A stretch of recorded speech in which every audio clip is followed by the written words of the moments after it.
Thank you. My name is Carol Riess. I am a volunteer with Campaign for Liberty and was a Ron Paul supporter when he was running for president. But I am here as a private citizen and a concerned citizen. And not to be repetitive of the previous testimony, I just have one point which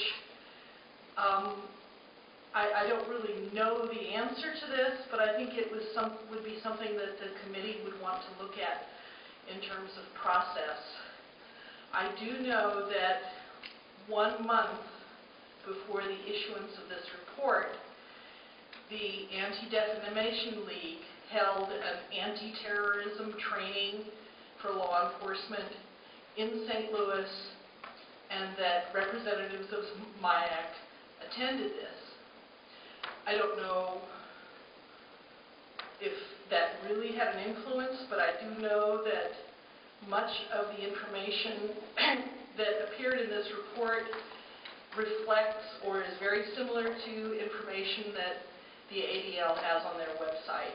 And with the time link, one does wonder whether this had an influence on the report.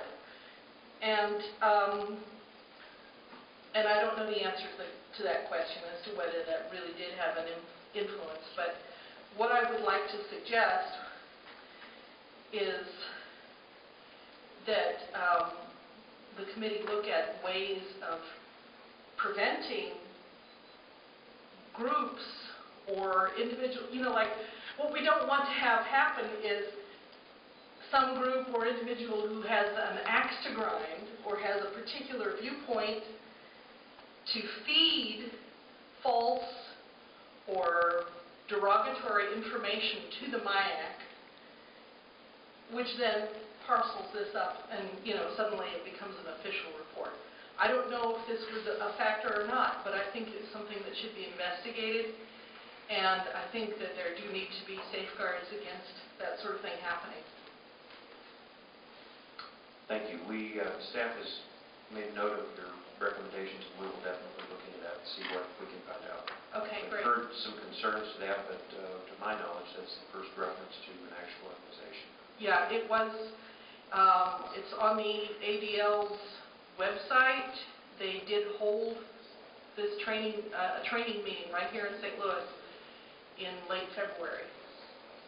Thank you. And MIAC was there. Any questions to this witness? Lady from St. Charles. Thank you, Mr. Chair. Just did you happen to kind of cross-reference that report to some of the materials that might have been distributed at that meeting? I don't know what was distributed at that meeting, but I have visited the Anti-Defamation League's website, and a lot of what they have on their website about militia and various other groups is very much what's in this report. Very interesting. Thank you very much for bringing that up. Right. Okay. Any other questions? Thank you very much for being here. Okay. Appreciate your testimony.